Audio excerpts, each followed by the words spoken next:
injured and losing out on all of their potential earnings. So let me ask all of you here, and I want everyone to answer. When you were 18, did you make stupid decisions? Yes. Understatement. no, I was a saint. How dare you? Okay. Liar! Alonzo Trier took money at the age of 18. If you were 18, would you have taken the money? Yeah. Yes. I consider myself a good person. I don't know about you guys. I consider myself a good person. I would have taken the money. All right? What you do when you're 18, unless you've killed somebody or something that serious, shouldn't define who you are. Especially when you have the chance to grow. Well, that's why he was available to be able to be signed. You're going to see what you get now. You got to find out, was this poor decision making by an 18-year-old, or is this more what his character will continue to be? That's going to be the question, and that's what the Knicks are willing to gamble by signing him rather than drafting him. And it's It's a low risk, high reward type situation. I don't mind the signing at all. No, because it doesn't cost anything. You didn't have to give up a pick. You just, come to camp for a few minutes. Please. Right. Yeah. The other pick that the Knicks took was Mitchell Robinson. I really liked that pick.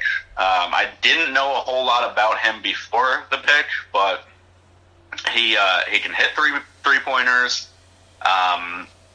He looks like he's pretty beastly in the post, and he's got another 7-foot wingspan. So we now have 4 young prospects with 7-foot wingspans, which is nice. Isn't he like 6'4" with a 7-foot wingspan?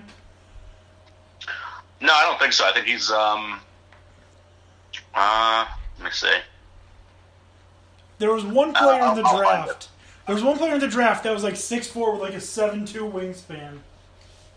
That was who was that? They had like a whole thing about that, and they had a similar thing with like Mo Bamba. They showed that his wingspan is like 7'10" or something like that, something incredible. Crazy. That's absolutely nuts. Right. But I don't know. This kid, he didn't go to college, so we don't have much to go off of to see him in action. He went to a prep school, IMG Academy, which is like a premier prep school, but you still gotta, for me to be able to buy into something, I've got to see what they can do against the same level of talent. So. Well, yeah, I mean, again, they saw something, so there's got to be enough to believe that he can help in some way. And who are the Knicks to say now? Was he the one that had originally committed to Western Kentucky, had an issue with Western Kentucky, wanted to go to like Old Dominion or something, and then decided to go back to Western Kentucky, but before classes started, disenrolled? Yeah, something definitely weird happened at Western Kentucky. They went really hard to recruit him. They hired a family member or something of his cousin as an assistant coach. Right. And then that person retired. And that's when he apparently packed up all his stuff and left. He was suspended for violating team rules after he told them that he didn't want to go there anymore. And he was allowed to try and go to another school, but decided to go back to Western Kentucky, and then ultimately decided to forego college altogether. What I'm hearing is that a lot of people think that he would have had to redshirt if he stayed in college, and would have had to stay an extra year instead of one and done. So I kind of get just at that point saying screw it, and he looks like he's just like, could have a ton of potential. Like, he looks like he's the type of player that could have been, up in there, like up in a borderline lottery pick,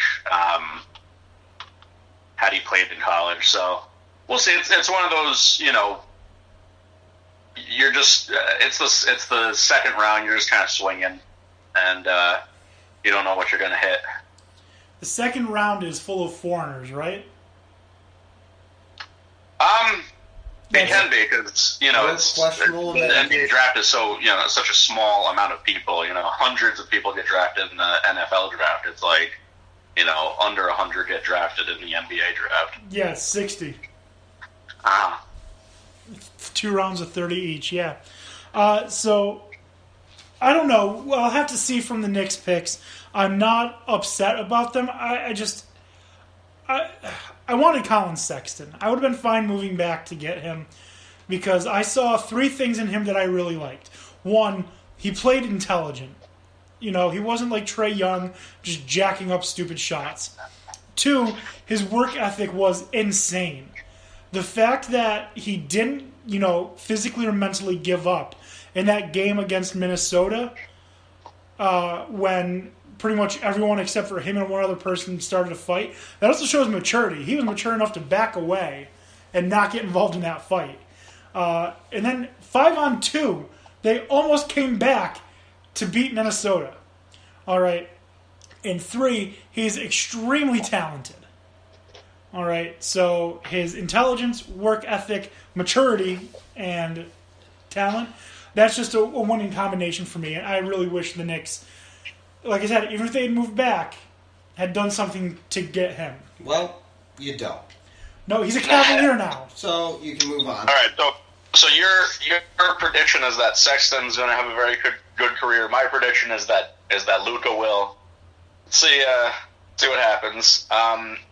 As far as Mitchell Robinson, he's 7-footer with a 7'4" wingspan. He's a big man. He's a center. And he's described as a very athletic big man, and he can run the floor, which is huge.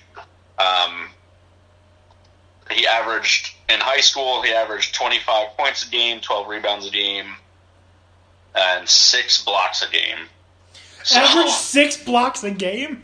Yeah, so that's pretty good. Damn! Admittedly, that's high school, and he was probably like a foot taller than a lot of his competition, but still pretty impressive. And he's apparently really good at tracking balls to the high point for alley-oops. So I could see some fun with him on the floor, especially because even with these potentially good players in the future, the Knicks are not going to be good this year. So maybe that'll be the treat we get to watch is the fourth quarter. They're just putting all the young guys in and just tossing alley-oops. So how big is the Knicks lineup going to be next year? You got him, KP, probably Enes Kanter, who said that he is really enjoying Fizdale, and whether he opts out or not, New York seems like it's the place he wants to be. So you got him, KP, Enes Kanter, Michael Beasley is going to come in at some point. You got some really big guys that are going to play on that team. Maybe Ron Baker. I don't think Mitchell's taking the starting spot from Kanter. So if you're talking starting 5, maybe you throw Knox into that starting 5, and he was what 6'9", I think, or something like that. Okay. Maybe even taller. I could be wrong. He might be 6'10". So you got KP, who's 7'3", Kanter, who's 6'11". Frankie is, I think, 6. He was 6'4". There's a rumor he grew a couple more inches, so he might be 6'6" now. Hardaway, I think, is 6'7". Hardaway 6'7"? I think so. Yeah. So yeah, we've got a pretty tall lineup. Don't forget Joakim Noah.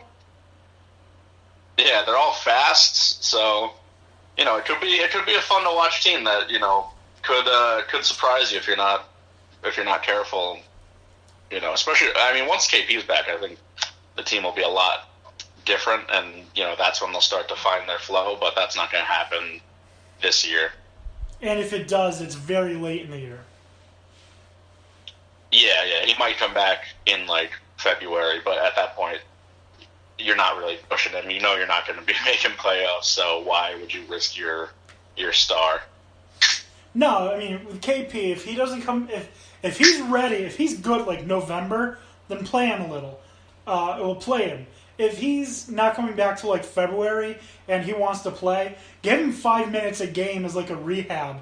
Like I want you to go there, go out there at like 60% speed and just play basketball. So, or the best, put him on the G League roster, and when he's ready, let him play G League. What is with you in the G League tonight? There's no reason to have him. If that's the case, there's no reason to risk it anyway. You're not competing for anything. The Knicks aren't making in playoffs next year. No, I'm saying if he feels like he needs to play to get back into shape, let him play with those that he's clearly better than. Let him do that for his rehab. Like when Justin Verlander pitches in Double-A. There's no reason for him to do that. Just let him go out there and feel good for a couple of games, then come back and dominate. That's what I'm saying, just like rehab starts. Yeah, I guess that'd be the best that you could really hope for. Yeah, I mean, you gotta like leave that up to him if he's willing to do it though too, because you don't want to alienate your star player like that, your franchise player, if he like considers that an insult or something. Yeah, well, maybe, but if he feels like, you know what, I don't think I'm going to be of any value to the team, maybe he is nice enough to say, don't waste my spot this year. Just put me G League. Just let me get a couple of rehab games. Or just keep him out entirely. I don't know. But, the draft. Back to the draft. Because that's what we're talking about. Anything else notable from the draft?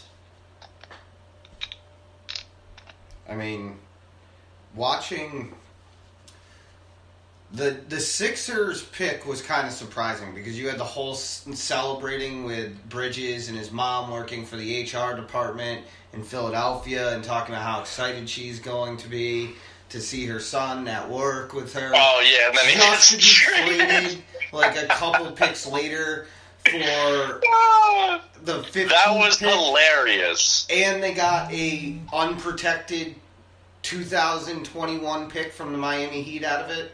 So they ended up saving about $1 million, got an unprotected first overall pick or first round pick, and they got a player that is similar to Bridges and is a little bit rougher, but has a lot of upside. Not to mention, it does free them their cap space by $1 million, like I said, to go after and hunt because they have the most cap space in the league this year.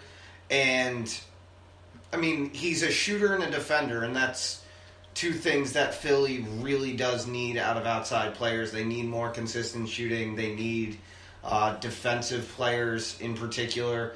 And, I mean, I don't know that he'll be in the starting lineup, but it's a decent trade, whether it be at the hilarity of the Bridges family or not.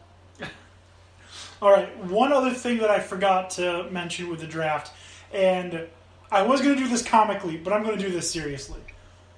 One notable player that didn't get drafted is LiAngelo Ball.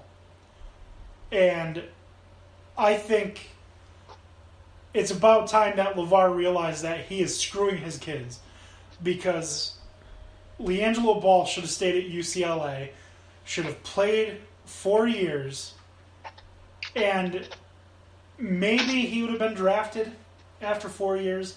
Because I could see, if he has that same level of talent that could be in him that Lonzo has, then LeVar is just killing his kids. Just killing them. Sure is. I feel bad for LiAngelo. Okay. I feel bad for LaMelo. Okay. I mean, it doesn't mean LiAngelo doesn't, get signed. He's, I don't know. I don't think he's anything special. I don't think he's to the level of, what's his face on the Lonzo? Lakers. the MVP that you always say.